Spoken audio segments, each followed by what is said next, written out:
I know we still have a few people logging on to join us, but I wanted to go ahead and get started by welcoming everybody to today's webinar, Adverse Action Done Right, FCRA Compliance for Driver Hiring. I'm Gabby Parker, and I'm here with Shannon Wheeler, our General Counsel here at 10th Street, and Compliance Expert and Account Manager, Shayla Addison. For everyone who has made time in their busy day to be with us today, welcome and thanks for hanging out with us for the next hour or so. We hope that this webinar will leave you feeling ready to reduce risk, improve documentation, and streamline one of the most important compliance steps in driver hiring. But before we get to that, I just have a few housekeeping items that I wanted to go over. This webinar will be recorded and sent to you within the next 24 hours. So don't worry if you get interrupted or have to jump off a call. You'll get the recording tomorrow so you can review it at your convenience.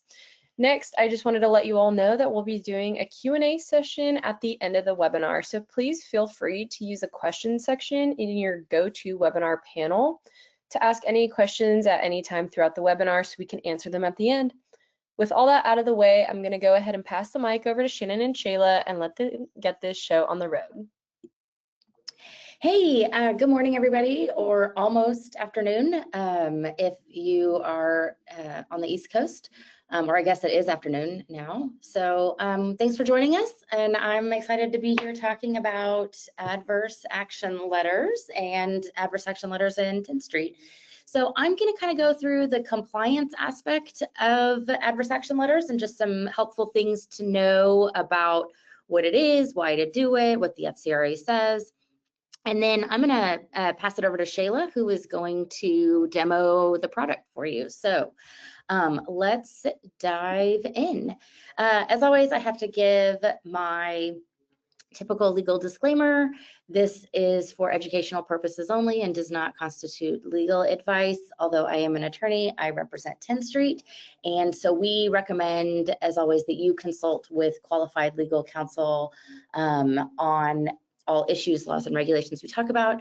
Specifically, the FCRA is a very complicated and complex law, and I do know and work with a lot of FCRA lawyers. So if you have an FCRA lawyer, please talk to them about this.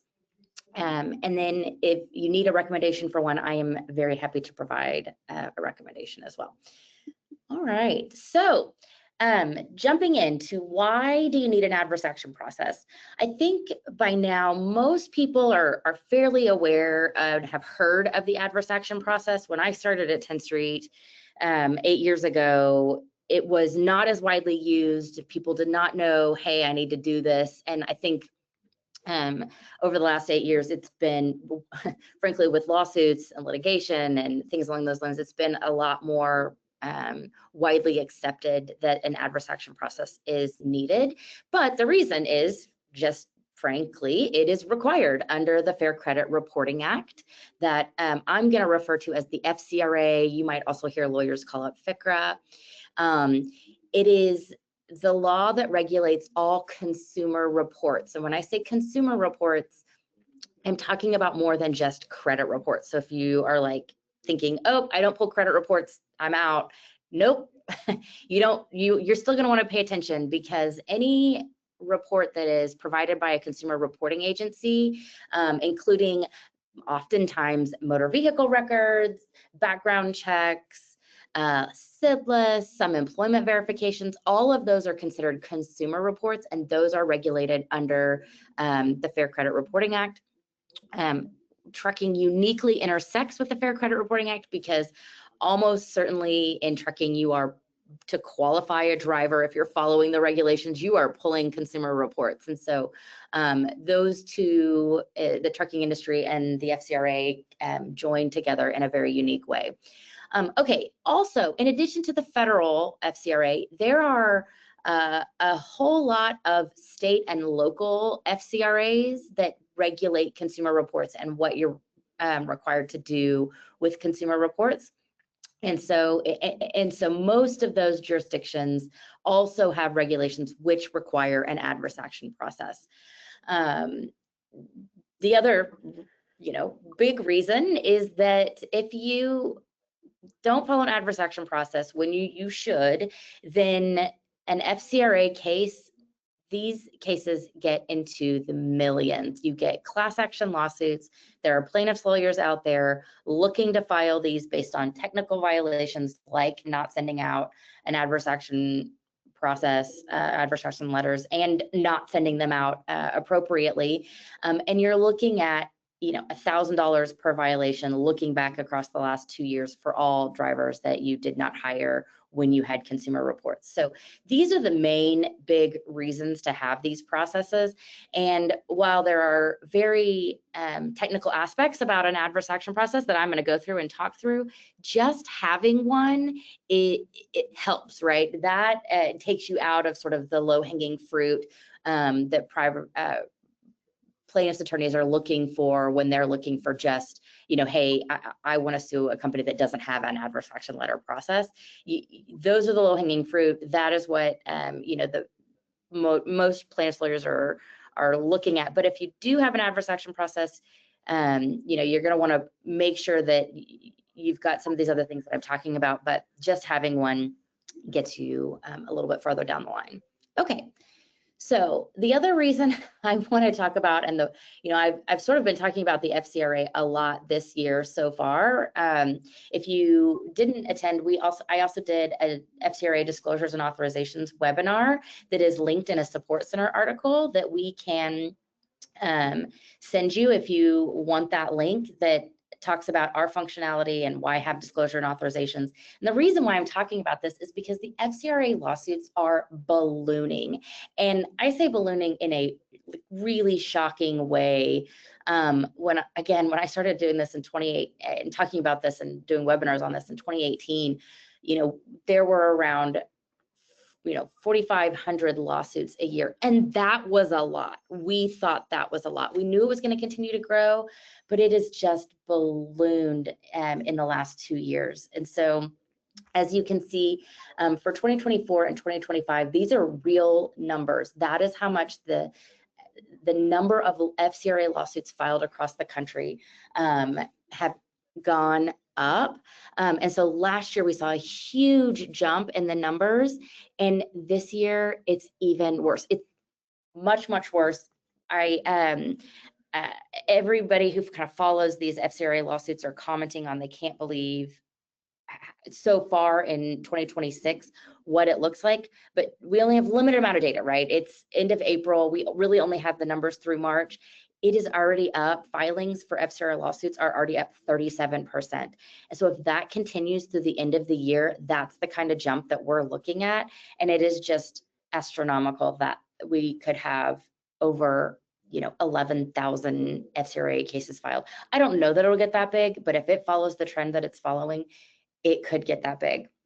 And these lawsuits are simply not following the FCRA processes of disclosure and authorization and adverse action letters. So that's why I, really, really can't say it enough. Go look at your processes on these things. Make sure you have a good, clear process. Go review your language. Make sure it's updated. All right, so adverse action letters, what do you do? I'm going to go through each of these steps in more detail, but just the 4 basic steps right here is, initiate the adverse action process, and I'm going to talk about how and when to initiate the adverse action process, but that's the first step. Do I need to run the adverse action letter process? After that, you're going to send out the pre-adverse action letter. And I'm going to talk a little bit more in detail about that, why it's called a pre-adverse action letter, what should be attached, and what it should say. Then after you send out the pre-adverse action letter, you're going to want to wait a prescribed period of time. I'm going to talk more detail about that. And then after that prescribed period of time, you're going to send out an adverse action letter, the adverse action letter, or a final adverse action letter, which finally says we're taking adverse action. And I'll talk a little bit more detail about that as well. Okay, so when to initiate the adverse action letter process. So this is the first step. you should initiate the adverse action letter process if you have pulled a consumer report on the individual. So if you've just looked at the application and you haven't pulled MVR, SID list, any background check, any credit report, any criminal record check, any PSP or clearinghouse, or any employment verifications, then you probably don't need to do it. But if you have pulled any single one of these or all of these, you're going to want to send out an adverse action letter. The language of the FCRA says if you are taking adverse action against the individual based in whole or in part on a consumer report. And so that's the language used. And you might say, well, I may have pulled the MVR, but I was really making the determination based on the application. That's a risky position to take, because the individual is going to say, but you looked at my MVR, you saw that it had this thing on my MVR. How can you really say that it's not the application? And the law, the cases, frankly, agree with a consumer that would make that argument. They say, hey, it looks like you looked at that consumer report because you had it, you pulled it. Why would you pull it and then make a decision if you were just making the decision off of the application? So if you've pulled a consumer report at all, that's going to be the best practice, is to go ahead and initiate that adverse action letter process. Okay, so what is adverse action? What does that mean? It means any negative change in an employment determination. So not hiring an applicant, terminating an employee, demoting an employee, not promoting an employee, any negative impact affecting an employment relationship, that is going to be considered adverse action. All right, so let's talk a bit about the pre-adverse action letter. What should that look like? Okay, first, you want to inform the individual of the intent to take adverse action. So it's very key in the pre-adverse action letter that you are not actually taking the adverse action, that you're just saying, hey, we are intending to take adverse action based on a consumer report. And then you're going to list, you're going to attach all of the consumer reports that you have pulled so far on the individual. And it's going to, of course, need to include the FCRA summary of rights and some state and local law notices. If you are in certain jurisdictions, you will want to actually pick out and specifically list what the criminal charge or the disqualifying information is from the adverse action or from the consumer reports in the adverse action letters. And then you're going to want to list all of your CRAs and their contact information in that pre-adverse action letter. And so we have, I believe in the handout section, our 10th Street sample adverse action letters. If it's not there, I know we can get that posted, but you can download those letters. You can see what they say.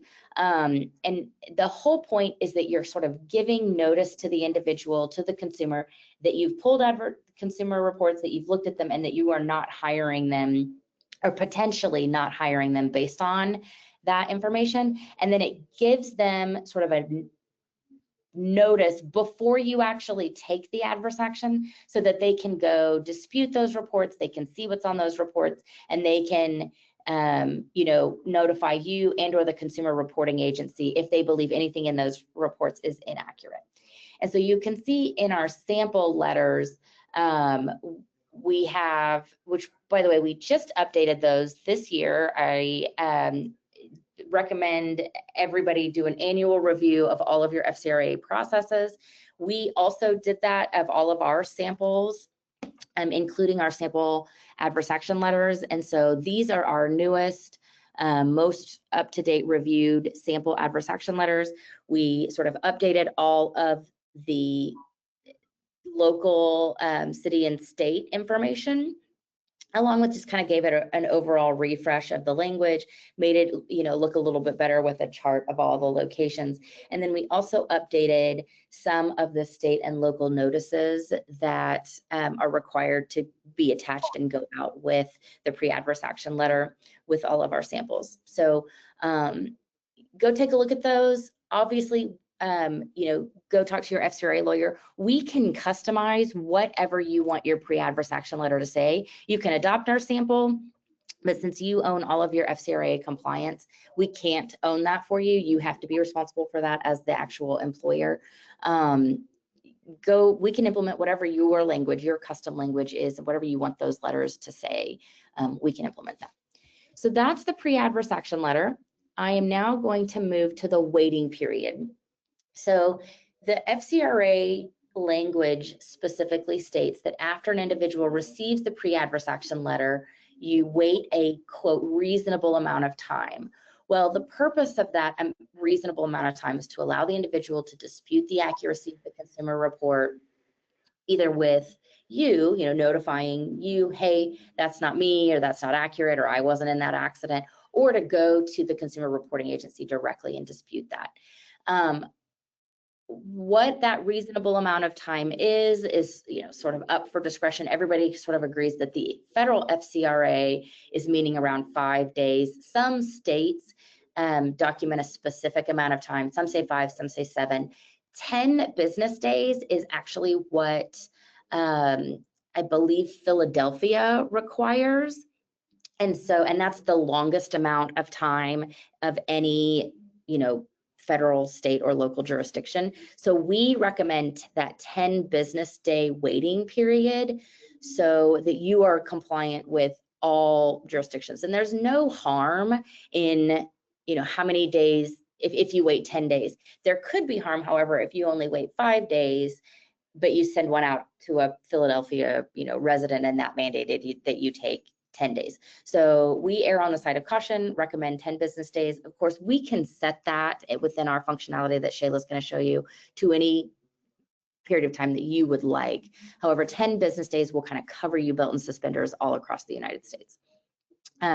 So if an individual comes to you and disputes the accuracy or completeness of that consumer report, you're going to want to allow for additional time for, quote, reinvestigation of that consumer report, 30 days, or potentially 15 days on top of the 30 days, so potentially 45 days in that hiring cycle, so that the individual can go dispute that consumer report, get a new consumer report issued, whether that be, confirmed with the information that's on there or that information removed if the dispute is accurate. So that's sort of the process and the time period for if an individual comes to you and says this report is inaccurate.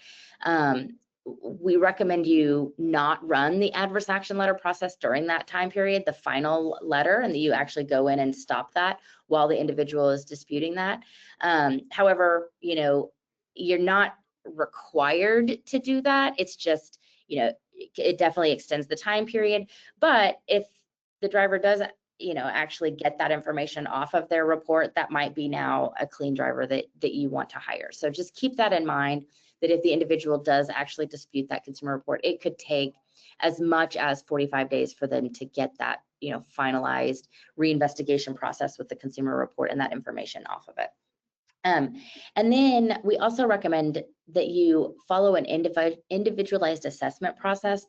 And I'm going to talk about several states and local jurisdictions that require an individualized assessment process that essentially considers and assesses all the information specific to that applicant around any of the factors in those consumer reports that you are making your decision off of. For example, if they list a particular criminal charge, and I'm going to talk about it here in a minute when I talk about Illinois, you're going to want to follow or make sure that you follow an individualized assessment process about, what the details were around that specific criminal charge. Was it, 6 years ago? Have they, mitigated the effects of that? Things along those lines.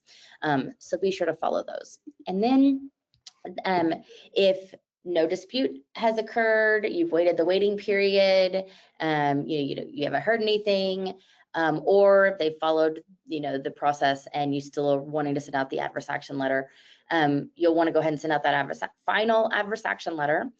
In that adverse action letter, it will inform the individual of the actual adverse action. We are not hiring you based on this information. You can see in the sample final adverse action letters what those say. You will also want to have a list of the consumer reporting agencies and their contact information in that final adverse action letter. And the requirements are that you state that the CRA is not the decision maker and cannot explain the reason for the decision. Also, you'll want to include the FCRA summary of rights in any state and local notices, and then inform the individual of their right to obtain a free copy of their consumer reports and their right to dispute the accuracy and completeness of the record. So that information all exists in our sample that you can look at. Of course, if you work with an attorney, they will provide you that language, and we can customize the final adverse action letter as well. In Illinois, I'm gonna also talk specific to Illinois, but in Illinois, actually that's just the next slide. So I'm gonna flip over here. Illinois, a couple of years ago, passed some amendments to its FCRA law, and it sort of restricted what is required for adverse action letters. It placed some higher requirements on those adverse action letters that I did at a webinar back at the time and kind of explained this, but just to review that.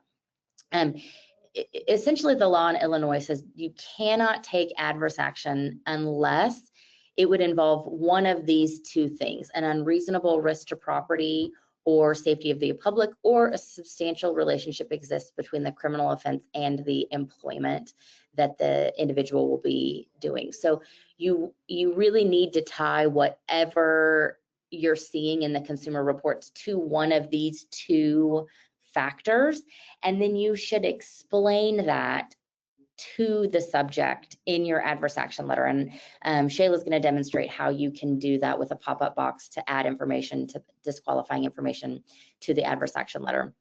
And so I want to point out these requirements because it also requires that information go both on the pre-adverse action letter and the final adverse action letter. And that's how our functionality works. Whatever you put in the pop-up box will go on both letters as disqualifying information. So I point out these substantial relationship considerations because this is what the law in Illinois requires employers to look at in determining whether a substantial relationship exists between the criminal offense and the employment, such as the length of time since the conviction, the number of convictions, the nature and severity of the conviction, the facts and circumstances surrounding it, age of the employee at the time, and any rehabilitation. What you'll want to do is document somehow in your internal documentation that you considered these things around the criminal offense, if that's what you're taking adverse action on the subject around. Specifically in Illinois, you're going to want to document that you did this so that if plaintiff sues you, you'll be able to kind of have that simultaneous documentation when you took that adverse action. Okay, so the adverse action letter requirements for Illinois, you have to give them notice of the disqualifying conviction, and then provide them a copy of their consumer report, and then explain the employee's right to respond to the notice before the decision becomes final. If you use our sample pre-adverse action letters, they do all of those things. If you use custom language, you're going to want to make sure your pre-adverse action letter does that. And then in the final adverse action letter, you're going to want to list the disqualifying conviction, like I said, and your reasoning for the final disqualification. If you stick to these two things, you will be good. If there is any existing procedure for the employee to challenge the decision or request consideration, you're going to want to list that. And then you have to inform the employee of a right to file a charge with the Illinois Department of Human Rights. Those things exist in our sample adverse action letters. And for example, we have a space for you to say, contact the company at, and you can provide your contact information for the procedure for challenging the decision. So that is the Illinois specific requirements. There are some other state and local specific requirements that I'm going to kind of go through now.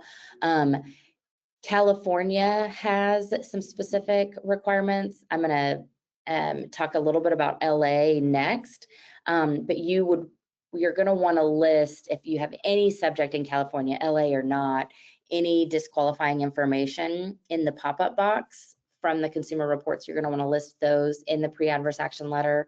You'll type that into the pop-up box that Shayla's going to demonstrate for you. Same, we just talked about Illinois. Same with Pennsylvania, Austin, Texas, Seattle, Washington, and some counties in Maryland. All right, I'm going to kind of go quick here so that I can get to the demo with Shayla, and she'll have plenty of time. But Los Angeles adverse action requirements are pretty hefty. If the subject resides in LA City or the unincorporated areas of LA, there is a requirement to complete and include an individualized assessment form with the pre-adverse action letter about the individual. And this is a very specific form that these locations have put out. And so I think we have those also in the handout section and or a link to those. If not, there is a link in the sample adverse action letters.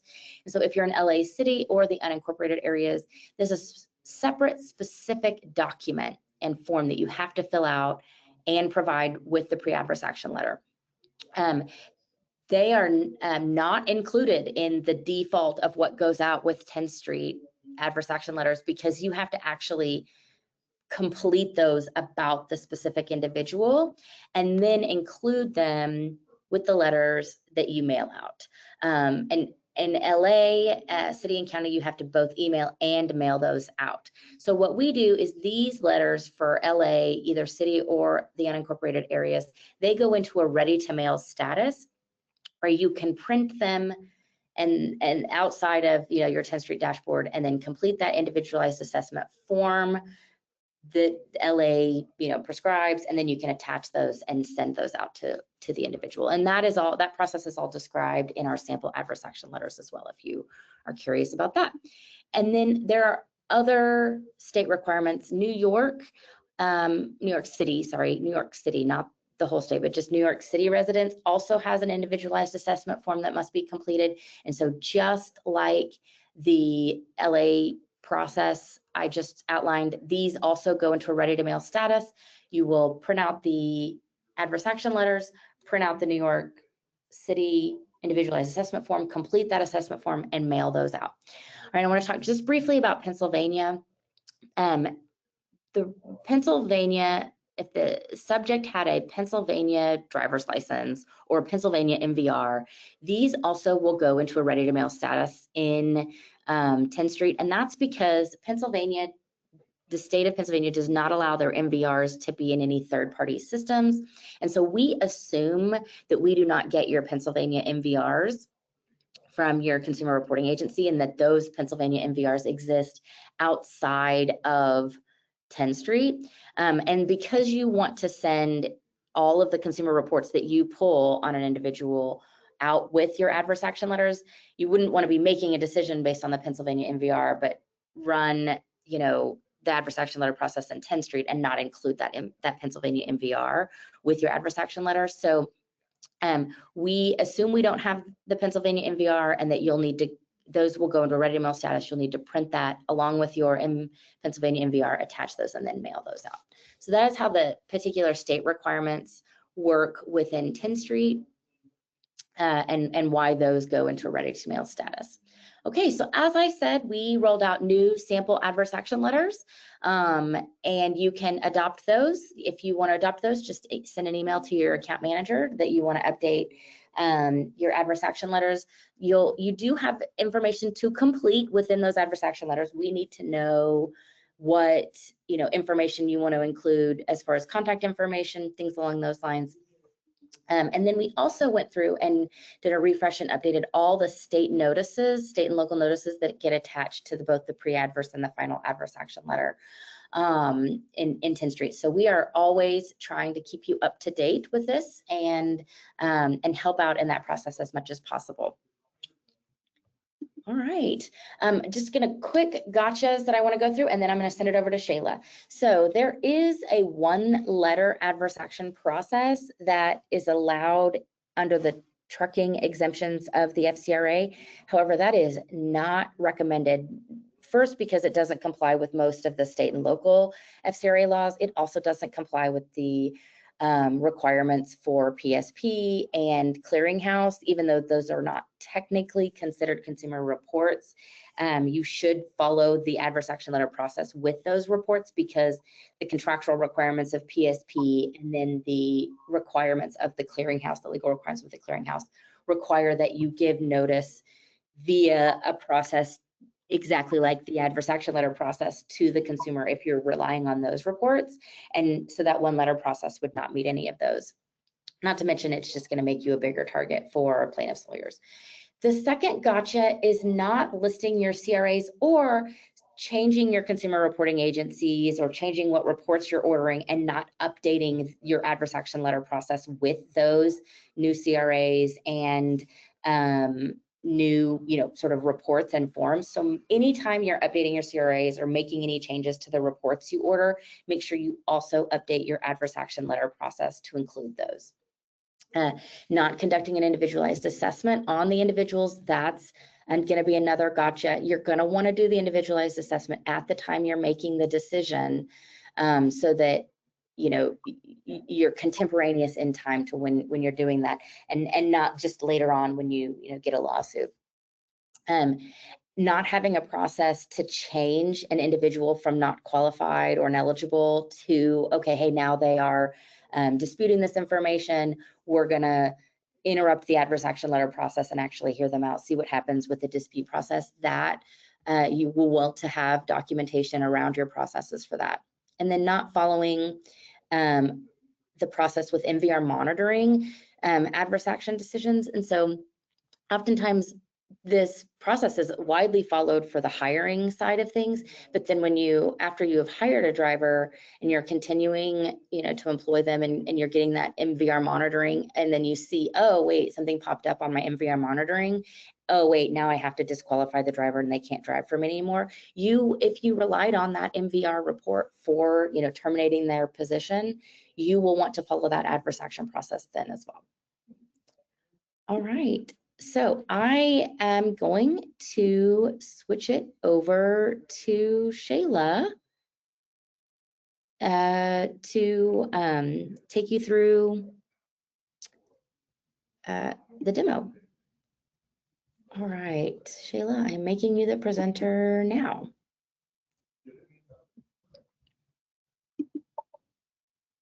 Hi, everybody. Okay, can you confirm you see my screen good, Shannon? I can, yes, great job. Okay, perfect. Hi, everybody. Those of you who have not met, my name is Shayla Addison. I'm an account manager here. The process we're going to go through is everything that Shannon talked about. If you don't see this in your dashboard, that means you don't have it set up.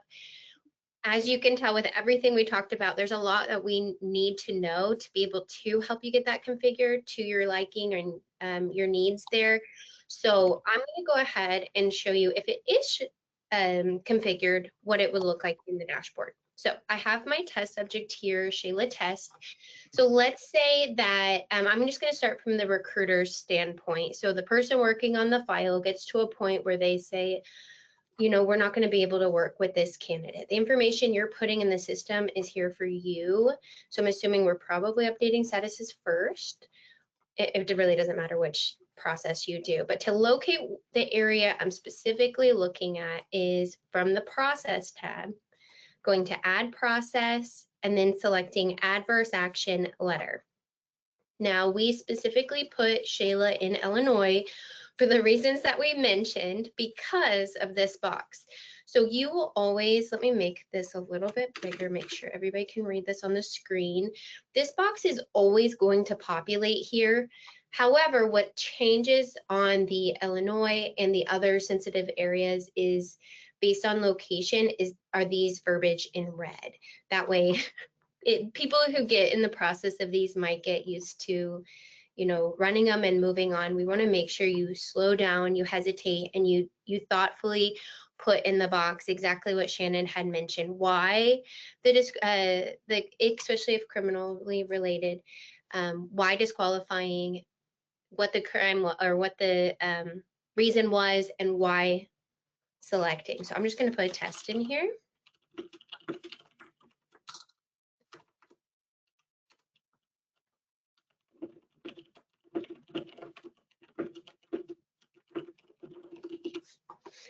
Everything that you put in here is going to be included on those letters. So I'm just going to do the test so that we can populate that in our sample, but what you put in there will be very important. So from the recruiter standpoint, that's all that they will need to do if that's the role. You know, some companies work different on who does what, but after we give us a refresh, it's just going to say finished, and then the magic kind of works behind the scenes. So from an admin perspective, we can see what's happening behind the scenes. So I'm going to go to tools. I'm just going to scoot this bar over so everybody can see well. And first I'm going to go to Compliance Center because we want to check what is set up. So if we're in the tool and we go to Compliance Center, in the adverse action section, we can see the recent activity that's happened. And more importantly, we can see what is set up. So here's going to show us how it's configured, and you can preview the letters that will go out. So this first box will be your pre-adverse action letter, and then the second will be your adverse action letter. So I don't expect you to read this on the screen. We put those in the handouts for you to review. You also can work with your account manager and we can get you this information independently as well.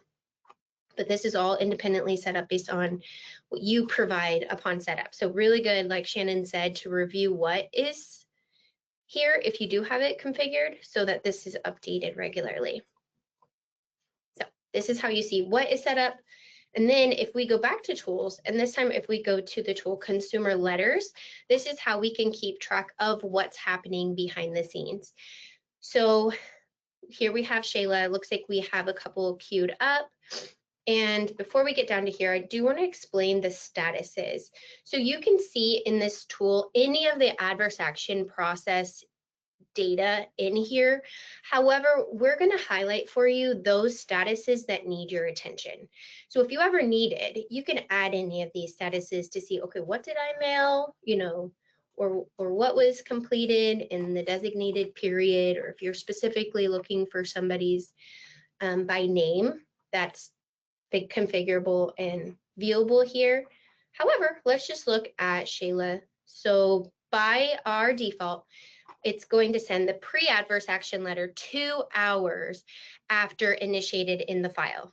And this is all custom. When we send you the setup information, we let you choose these parameters, but Shannon explained why we have it the way that we do if you do use our suggested. But this 2 hour to start with gives you the control to say, oh, I didn't mean to do that. I can come in here and I can cancel this send if it was not needed. You could be hiring this person or something. So the pre-adverse action is going to go out in 2 hours, so 1:30 Central Time. I can, from here, open the subject view, see what's going on, because this is assuming an admin point of view, or even if it's one person configuring it all, you can access the file easily, and then you can print the document here. So I did, before the call, make sure I had some files in my dashboard. I'm not sure. I don't think I'm sharing the screen. Can you guys see the document I have?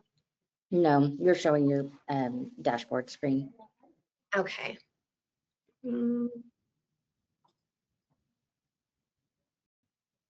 me see if I could do this. Okay, so here's the letter that I downloaded. So you can review what is about to be sent at that time period. Or if it wasn't a ready to mail status, which we can look at in a moment, if this didn't say pending, if it said ready to mail, you'd be able to print that and get it in the mail. And Shayla, do you mind pulling up that PDF one more time? I'd like to just kind of quickly show everybody sorry to put you on the spot. And so go up a couple pages up, actually. And so this is actually the FCRA summary. Oh, see, there's the information on disqualifying records, and that's where that information she put in that checkbox exists. And then if you can, you know, scroll through, and you're going to see that we have attached the so that's the letter. This letter is your custom language that gets input, and then after the letter ends is all of the FCRA summary of rights and all of the state notices that we just updated. And so like you will see the next one is the state of Maryland. We just refreshed this state notice to make sure it was consistent and all the links were correct and the addresses and phone numbers. But keep scrolling. Massachusetts, this is all new. Massachusetts had new notices that needed to go out. We updated that. And we did this all in connection with our FCRA specific attorney to make sure that we were attaching all of the most current state summary of rights. If you keep going, so there's New Hampshire, you're scrolling fast, you're doing great. There's New Jersey, keep going, New York, Article 23A, Philadelphia. This is the newest Philadelphia one. Philadelphia law has just changed, and this it was a new summary of rights. It may actually needed to be updated when and if the Philadelphia legislators put out a specified form, but to date they have not done that yet. Okay, keep going. There, I'm trying to get to the very last one. So there's Washington, there's the San Francisco Fair Chance Ordinance. That's the poster in San Francisco that is required. And then there's this California Investigative Consumer Report Disclosure. This is the specific California notice that you have configured with your disclosures and authorizations. And so we can customize the California specific notice, and then we pull whatever that customized California specific notice in to be attached to your adverse action letters. This notice will have a list also of all your consumer reporting agencies. So you're going to want to make sure that your CRA lists in your disclosures and authorizations and that you keep on file with us is what also matches your CRA list in your adverse action letter. So thank you for showing that, Shayla. Yes, absolutely. Okay, going back to the tool. So when Shannon mentioned earlier, if somebody was disputing, you also can come in here. So we see that this adverse action letter is sent to mail in May. So if this needed to be paused, then you can mark this as pending, and then you could start the process again if need be. But these are actionable statuses.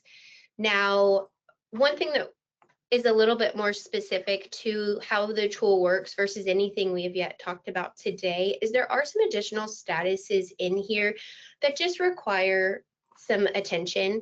So undeliverable, pretty self-explanatory, probably a bad email address. So again, you can review the subject here and see why it may have not been delivered. Sometimes it's super easy to tell if like the G and the M for like Gmail is mistyped. And then you could resend it if it's fixable and you get a good address. Error is going to typically indicate no files, meaning what your adverse action process is looking for, those documents that we mentioned that we have configured, looking for those CRAs that have been ran. This shows no file. So if we open up the subject, we might go to the documents section and see that there's no consumer reports that have been identified here for the process to run. So if those were updated or ran outside the system, you can upload those and then rerun the process. So there is a little bit of maintenance here. We also set up an email that goes out to you on a schedule to keep your eye on this tool, just to make sure when those are in a ready to mail status like we have here, or we have these problem statuses that say, hey, we weren't able to successfully trigger this process, then these can be managed. So again, when you're ready to mail, you can print your document from this view. Now, we do have another tab in here, this adverse action review. So what this tab will show you is any subjects in the last, I believe it does a 30-day window, but any subjects who have recently been disqualified or terminated and an adverse action letter has not been triggered. So this gives you the ability to review those files and see if an adverse action letter does need to be prompted. I don't know if we want to touch base on the consumer copy report. This is unrelated to adverse action, but it is in this tool. if the candidate on their application selected yes, they want a copy of their consumer reports, this is where you can get this information and you can export it and provide to your CRA to complete, to provide those reports for them. But the longest part for this is just the setup. Once it's configured, your account manager can get on a call just like this and we can train you on the process, but works a lot pretty much behind the scenes. Shannon, did you have anything to add to that before we get to questions? The only thing did you show, and I apologize if I just missed it, where once they have sent the pre-adverse action letter, while it's pending, they can go in and update the information that is listed on the disqualifying information. So if, yeah, you go into April O'Neill's pre-adverse action letter pending, right there, did you show that you can update that text that you put in the checkbox? No, you're exactly right. I did miss that button. So if you are in this tool and you're looking at the subject, it's an additional button here, this update criminal record conviction text. It's that pop-up box that we saw when we were prompting the status. So if you are reviewing these and you're like, we did not make this clear enough, you can come in here and edit that verbiage and that will update in your letter. Yeah, so one of the legal ways that this comes up is, let's say in Illinois, right? Because you have to do kind of a specific analysis in Illinois. Let's say that there was a speeding ticket on the MVR, plus they had a criminal record, something on the criminal record that you didn't want. If you let's say they dispute the speeding charge and that falls off, but you're still from the pre-adverse action, after you sent the pre-adverse action letter, they disputed that and that falls off, but you're still making an adverse decision based on the criminal record charge. You could come in here and then just list the criminal record charge, and it would essentially update what goes out on the final adverse action letter to only include that criminal record charge instead of also including the speeding ticket. So that way it sort of shows, hey, we followed the process, we waited, we let them dispute it, but even still we were making our decision based on another factor. This text allows you to do that because whatever the text was for the disqualifying information on the first letter will be on the second letter as well, unless you come in here and go through and follow this process. So perfect.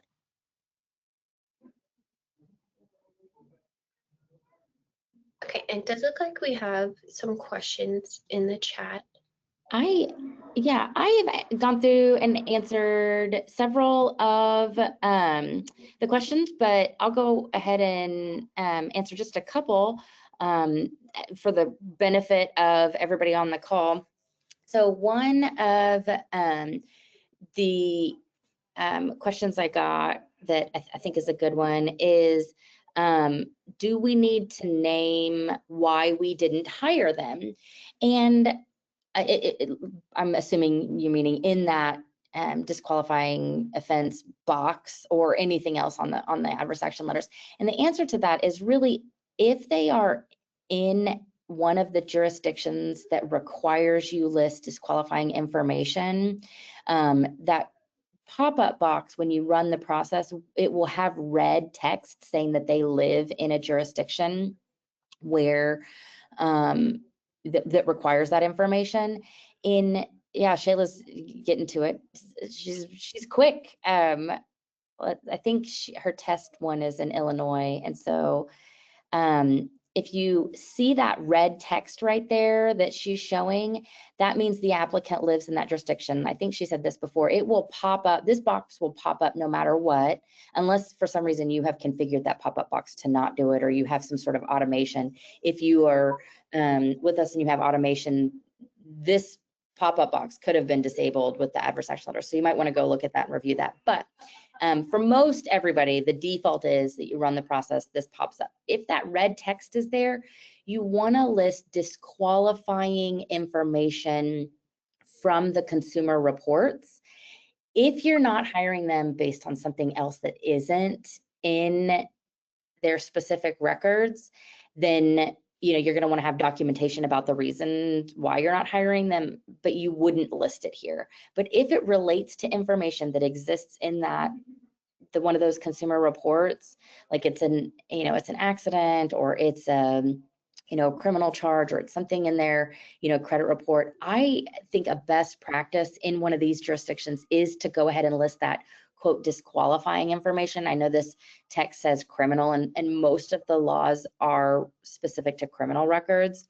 However, it's going to be a best practice to list any disqualifying information here, and that it doesn't have to be detailed, this is why we're not hiring you, but just specific information, and as it exists in the consumer reports themselves, is going to be good to go ahead and put on here.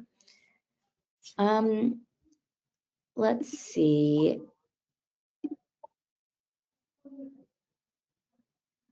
I kind of got some questions around like, hey, if we pull an MVR before we have a full application, do we need to send the adverse action letter? And the answer to that is yes. The key is that you are making a decision to not hire them or to take some sort of adverse action based in whole or in part on a consumer report. And so regardless of what phase they're at with an application or not, if you're relying on a consumer report for that adverse decision, yes, you're going to want to go ahead and send out that adverse action letter. Let's see. There was a great question that I unfortunately have a lawyer answer to. It's a good example for why you should speak with your specific FCRA lawyer. So I'm going to go ahead and talk about it here. So thank you for posting this question. But if you have a candidate that you got the application from, but you ran an MVR, PSP, something along those lines, and you end up not hiring them because they are a no contact or they are not interested in the job. The question is, should you go ahead and send an adverse action letter? And the lawyer answer is it depends, and I'm not going to give you an exact answer. And that's because I don't know your individual processes.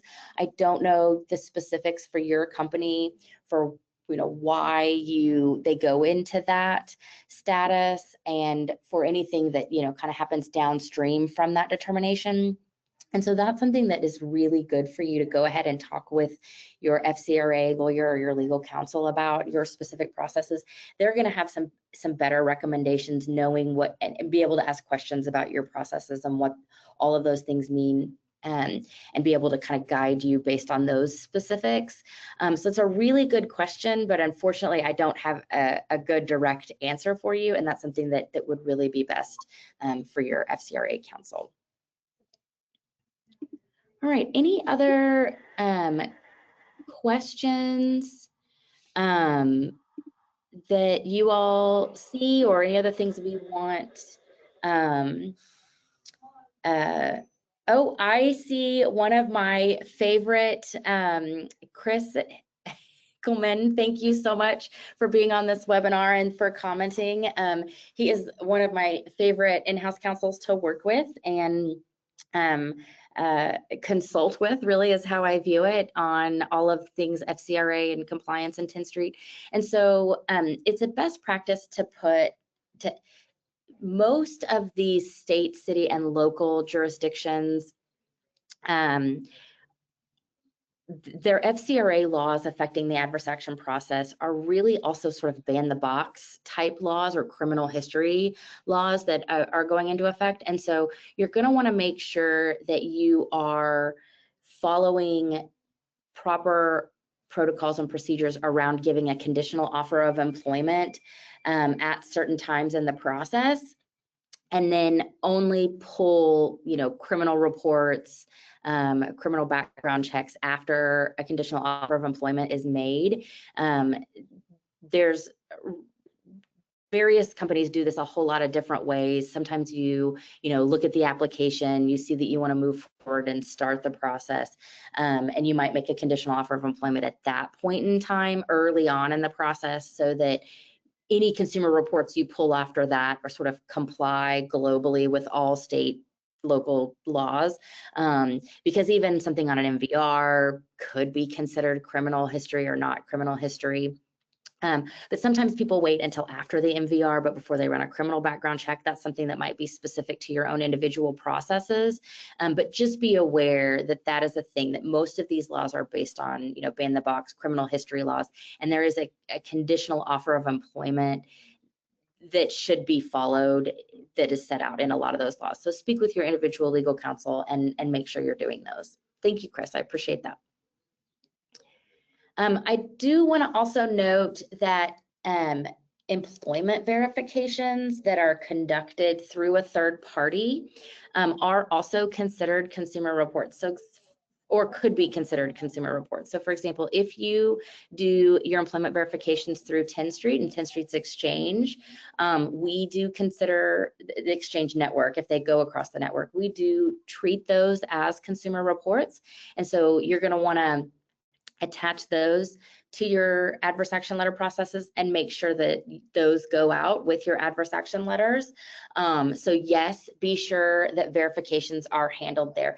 If you do your verification via a phone call or a fax, those are, this is a big legal analysis, but those are really not considered consumer reports because they aren't compiled by a third party.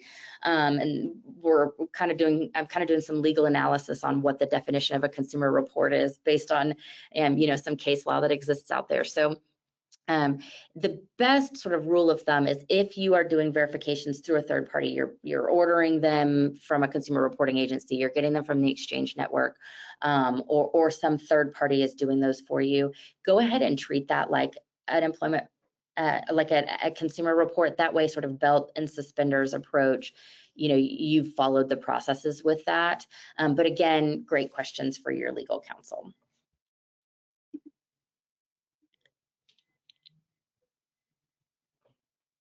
All right, well, unless Sheila or Gabby, you all have any additional information, we are coming up on an hour. And so I think, thank you all for joining us. It was a pleasure having you here with us. Any other questions, making changes, things like that, please, email your account managers. Sheila, anything else from you? No, I don't believe so. I appreciate you all and your time today. Yeah, great. Thank you. You all have a great one.